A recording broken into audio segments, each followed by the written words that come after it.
నమస్తే folks, welcome to my channel. Folks, జీవితం ఎప్పుడూ ఒకేలా ఉండదు. నవ్వేవాడికి ఏడ్చే రోజు, ఏడ్చేవాడికి నవ్వే రోజు తప్పక వస్తుంది.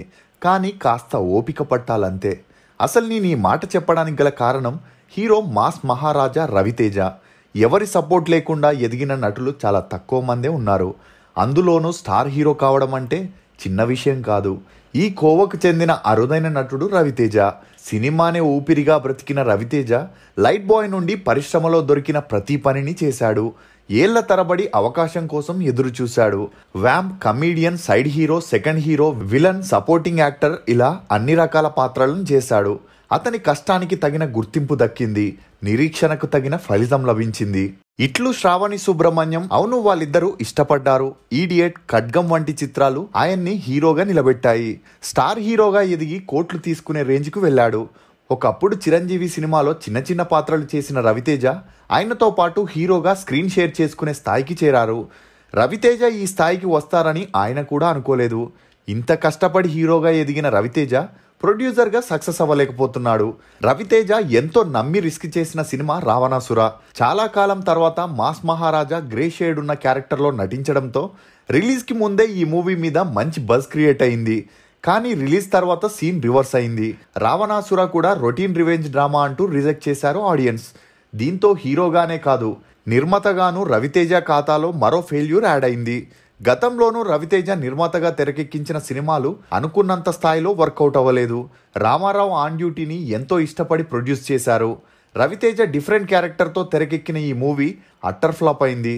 తను హీరోగా తెరకెక్కే సినిమాలు మాత్రమే కాదు, కోలీవుడ్ యంగ్ హీరో విష్ణు విశాల్ మూవీకి కో ప్రొడ్యూసర్గా కూడా వ్యవహరించారు. ఆ మూవీ కూడా బాక్సాఫీస్ వద్ద దారుణంగా ఫెయిల్ అయింది. దీంతో రవితేజకు ప్రొడక్షన్ హౌస్ అస్సలు కలిసి రావట్లేదనే చెప్పొచ్చు. రవితేజకున్న అనారోగ్యం కారణంగానే తన ఫేస్ మరియు బాడీలో చామ్ని పోగొట్టుకుంటున్నాడా? అసలు రవితేజ బాలకృష్ణ గారు గొడవ పడడానికి గల కారణాలేంటి? మీరా జాస్మిన్తో పీకల్లోతు ప్రేమలో ఉన్న రవితేజ ఎందుకు విడిపోయాడు? నిజంగానే రవితేజ తన కాస్ట్యూమర్తో సీరియస్ రిలేషన్షిప్లో ఉన్నాడా? రవితేజ డబ్బు కోసమే దొరికిన సినిమాల్ని ఇప్పుడు చేస్తున్నాడా అనే నమ్మలేని నిజాల్ని ఈ వీడియోలో చెప్పడానికి నేను ప్రయత్నిస్తాను. మీరు మాత్రం ఈ వీడియోని పూర్తిగా చూడండి. ఫోక్స్, మనల్ని పొగిడితే కుక్కని కూడా సింహం అంటాం. అదే విమర్శిస్తే సింహాన్ని కూడా కుక్క అని తిడతాం.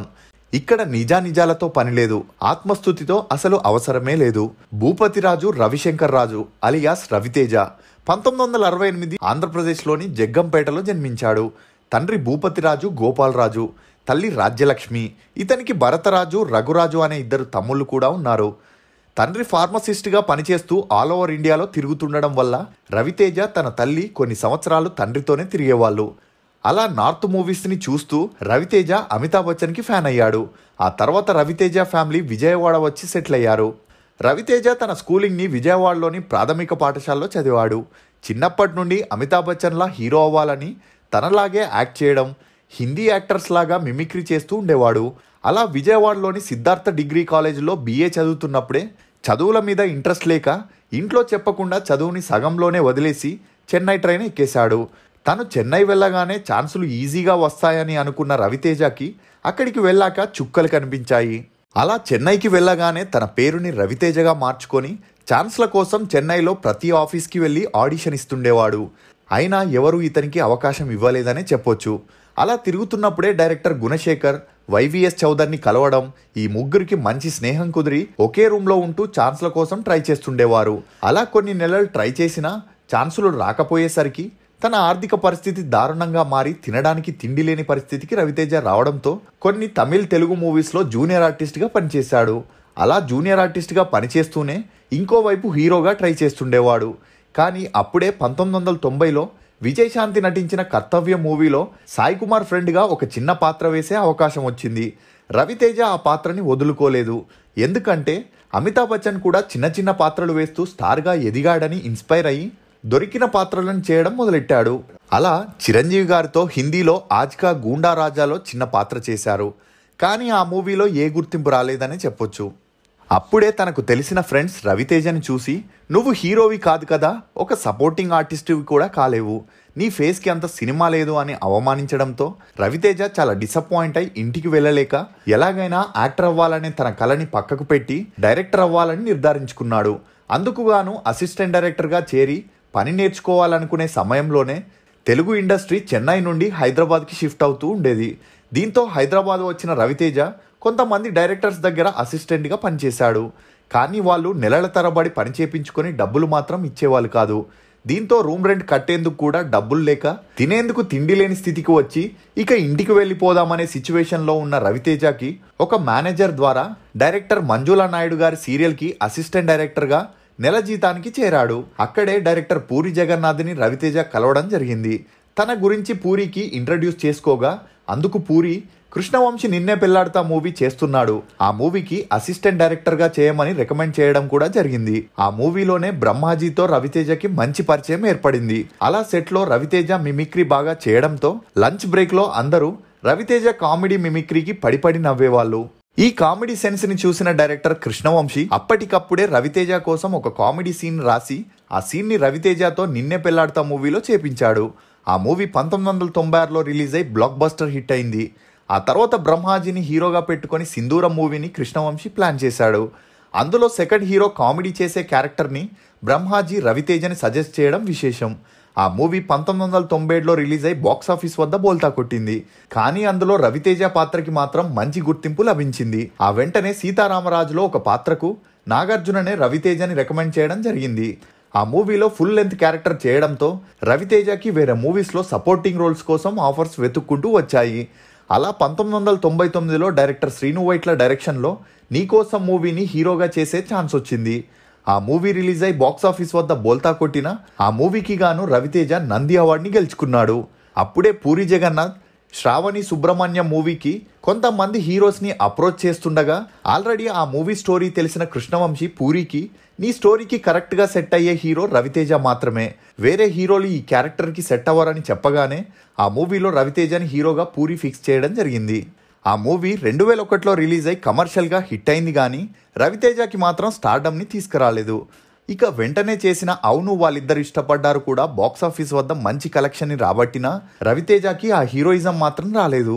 అప్పుడే పూరి జగన్నాథ్ ఈడియట్ మూవీ స్టోరీని పవన్ కళ్యాణ్కి చెప్పడం, ఆ స్టోరీ నచ్చక దాన్ని రిజెక్ట్ చేయడం, ఆ తర్వాత మహేష్ బాబుకి స్టోరీ నరేషన్ ఇచ్చినా మహేష్ బాబు ఇంట్రెస్ట్ చూపించకపోవడం, ఇక నాగార్జున కూడా ఆ స్టోరీ తనకి సెట్ అవ్వదని చెప్పడంతో తెలుగులో ఈ స్టోరీ వర్కౌట్ అవ్వదని కన్నడలో పవర్ స్టార్ పునీత్ రాజ్ కుమార్కి ఈ స్టోరీ నచ్చడంతో ఆ మూవీతో తన డెబ్యూట్ని కన్నడలో చేయడం జరిగింది.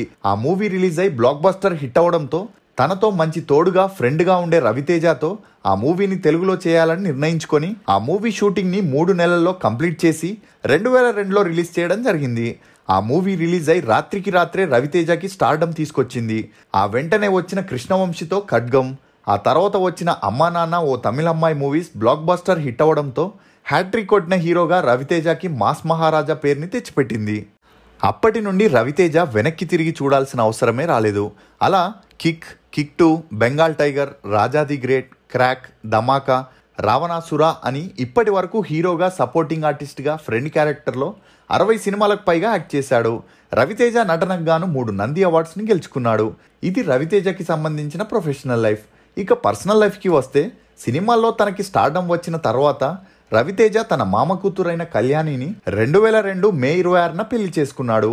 వీరిద్దరి అన్యోన్య సంసారానికి గుర్తుగా మోక్షద అనే కూతురు, మహాద్దాన్ అనే కొడుకు పుట్టారు. ఇంతవరకు రవితేజ పర్సనల్ లైఫ్ బాగానే ఉంది. కానీ ఎప్పుడైతే భద్రా మూవీని మీరా జాస్మిన్తో చేశాడో అప్పుడే రవితేజకి మీరా జాస్మిన్తో మంచి పరిచయం ఏర్పడింది. ఆ పరిచయం కాస్త ప్రేమగా మారింది. ఎంతవరకు అంటే మీరా జాస్మిన్ ఏ మూవీ చేయాలన్నా మొదటిగా రవితేజ పర్మిషన్ తీసుకొని తను ఓకే అన్న తర్వాతే చేసేది. అలా వీరిద్దరి రిలేషన్ గురించి అప్పట్లో మీడియా కోడై కూసింది. ఇలా ఉండగా ఒకసారి బాలకృష్ణ గారి మూవీకి మీరా జాస్మిన్ని డైరెక్టర్ పి వాసు అడగడం, ఆమెకు స్టోరీ చెప్పడం జరిగింది. అలా బాలకృష్ణ గారు మీరా జాస్మినే కావాలని అన్నందువలన ఆమె అడిగిన రెమ్యూనరేషన్ ఇచ్చి ఆమెను ఫిక్స్ చేయడం జరిగింది. ఇదే విషయాన్ని మీరా జాస్మిన్ రవితేజకు వచ్చి చెప్పడం జరిగింది. అప్పుడే రవితేజ బాలకృష్ణ గారి గురించి తను లేడీస్ మ్యాన్ అని, తన మూవీస్ చేస్తే నేను కూడా ఏమీ చేయలేనని, నువ్వు ఆ ప్రాజెక్ట్ ని వదిలేస్తే మనకు మంచిదని, తనతో ఆ మూవీ చేస్తే నేను నీతో ఆ తర్వాత ఉండలేనని చెప్పడంతో మీరా జాస్మిన్ డైరెక్టర్ పీవాసుని కలిసి నేను ఈ ప్రాజెక్ట్ ని చేయనని చెప్పి రాబోతుంటే అందుకు పీవాసు కారణం అడగగా మీరా జాస్మిన్ చెప్పకపోవడంతో నీకు స్టోరీ నచ్చింది, నువ్వు అడిగిన అమౌంట్ ని కూడా ఇచ్చేందుకు మేము సిద్ధంగా ఉన్నాము, షూటింగ్ కి అన్ని తయారు చేసుకుంటూ ఉంటే ఇప్పుడు ఏమైంది, నేను ఎవరికీ చెప్పను, అసలు ఎందుకు ఈ ప్రాజెక్ట్ చేసేందుకు వెనకాడుతున్నావు అని పదే పదే అడగగా అందుకు మీరా జాస్మిన్ రవితేజ చెప్పిన మాటలన్నీ డైరెక్టర్ పీవాస్కి చెప్పేసి అక్కడి నుండి వెళ్ళిపోయింది. ఆ తర్వాత డైరెక్టర్ పీవాసు మీరా జాస్మిన్ చెప్పిన మాటలన్నీ బాలకృష్ణ గారికి చెప్పడంతో కోపంతో ఊగిపోయిన బాలకృష్ణ తన మేనేజర్ ద్వారా రవితేజకి ఫోన్ చేసి షూటింగ్ స్పాట్కి రమ్మని చెప్పగా ఈ విషయం మీద ఏమాత్రం ఐడియా లేని రవితేజ బాలకృష్ణ గారు తనతో వర్క్ గురించో లేక ఏదైనా మీటింగ్ సంబంధించి పిలుస్తున్నారేమో అనుకొని బాలకృష్ణ గారి షూటింగ్ లొకేషన్కి వెళ్ళడం జరిగింది. ఆల్రెడీ కోపంతో ఉన్న బాలకృష్ణ గారు మీరా జాస్మిన్ విషయం గురించి అడగగా రవితేజకి భూమి బద్దలైనట్టయింది. ఒక నటుడే ఇంకో నటుడి గురించి తప్పుగా హీరోయిన్స్ తో మాట్లాడితే ఎలా అని బాలకృష్ణ గారు గొడవ స్టార్ట్ చేశారు. రవితేజ ఎంత చెప్పినా వినకుండా బాలకృష్ణ సెట్లో అందరి ముందు రవితేజని కొట్టడంతో ఆ గొడవ ఆగలేక పెద్దదైందనే చెప్పొచ్చు. వీళ్ళిద్దరూ గొడవ పడేది అక్కడ సెట్లో ఉన్న జనాలంతా ఒక సినిమా చూసినట్టు చూశారు. అప్పటి నుండి ఆ గొడవ తర్వాత బాలకృష్ణ రవితేజ మాట్లాడుకోలేదనే చెప్పొచ్చు. ఆ తర్వాత మీరా జాస్మిన్ని రవితేజ వదిలేయడం, మీరా జాస్మిన్ బాలకృష్ణతో మహారథి మూవీ చేయడం కూడా జరిగింది. ఈ విషయం గురించే అన్స్టాపబుల్ షోలోనూ ఇద్దరు కామెడీగా మాట్లాడుకోవడం విశేషం. అంటే 2006లో జరిగితే 2022లో ఇద్దరు ఒక షో ద్వారా కలుసుకున్నారన్నమాట. ఆ తర్వాత మీరా జాస్మిన్తో రవితేజ చేయాల్సిన బ్రహ్మ మూవీ కూడా క్యాన్సిల్ అయింది. ఆ తర్వాత ఖతర్నాక్ మూవీ చేసేటప్పుడు ఇలియానాతో మంచి సన్నిహిత్యం పెరిగి వీరిద్దరూ ఫ్రెండ్స్ విత్ బెనిఫిట్స్లా ఉంటూ కలిసి 5 మూవీస్ని చేశారు.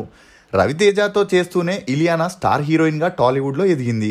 కానీ రవితేజ ఏ హీరోయిన్తోనూ సీరియస్ రిలేషన్షిప్లో ఉండకపోవడానికి గల కారణం అతని కాస్ట్యూమ్ డిజైనర్ శ్వేతారాజు. ఎందుకంటే రవితేజ తన కాస్ట్యూమ్ డిజైనర్తో 14 సంవత్సరాల నుండి సీరియస్ రిలేషన్షిప్లో ఉన్నాడని, ఆమె చెప్పినట్టే తను వింటున్నాడని, ఆమెను మీరి ఎవరూ ఏమీ చేయలేరని, అందుకే ఏ హీరోయిన్ తన పక్కన నటించాలి నటించకూడదనే డెసిషన్ కూడా ఈమె తీసుకుంటుందని చెప్పవచ్చు. ఇదే విషయం గురించి మీడియా వీళ్ళిద్దరిని అడగగా మేమిద్దరం మంచి ఫ్రెండ్స్, అంతకు మించి ఏమీ లేదని చెప్పడం విశేషం. అంతేకాకుండా బాలీవుడ్లో షారుఖ్ ఖాన్, సల్మాన్ ఖాన్ 60+ అయినా మంచి ఫేస్ బాడీని ఇప్పటికీ మెయింటైన్ చేస్తూ వస్తున్నారు. కానీ రవితేజ 50+ అయినా ఫేస్ మరియు బాడీ చాలా ష్రింక్ అయి స్కిన్నీ అవడంతో ఏదైనా అనారోగ్య సమస్యల్ని ఎదుర్కొంటున్నాడని చాలా మందిలో డౌట్స్ వచ్చాయి. నిజానికి రవితేజ గారు ఆకలి లేని ల్యూక్ అనే వ్యాధితో బాధపడుతున్నట్టు తెలుస్తుంది. దీంతో ఎక్కువ ఆకలి వేయకపోవడంతో బాడీ ఫేస్ అంతా డల్ అయిపోయిందని చెప్పవచ్చు. ఇక 2017లో మత్తుమందు రాకెట్లో పట్టుబడిన 10 మంది టాలీవుడ్ ప్రముఖుల్లో రవితేజ కూడా ఒకరు. ఈ కేసు ఎంత త్వరగా స్పీడ్గా మూవ్ అయిందో అంతే త్వరగా పెద్దల చేతిలో పడి క్లోజ్ అయిందని చెప్పవచ్చు. మీరు రవితేజ గురించి ఏమనుకుంటున్నారో మీ అభిప్రాయాన్ని కమెంట్ సెక్షన్లో తప్పకుండా తెలియజేయండి. ఫోక్స్, అదృష్టం కోసం ఎదురు చూడడం చాలా కష్టం, అవకాశాన్ని సృష్టించుకోవడం చాలా సులభం. ఇది ఫోక్స్ హీరో రవితేజ గురించి కొన్ని నమ్మలేని నిజాలు. ఈ వీడియో మీద మీ అభిప్రాయాన్ని కమెంట్ సెక్షన్లో తప్పకుండా తెలియజేయండి. For more interesting videos please subscribe to CR voice. Thank you.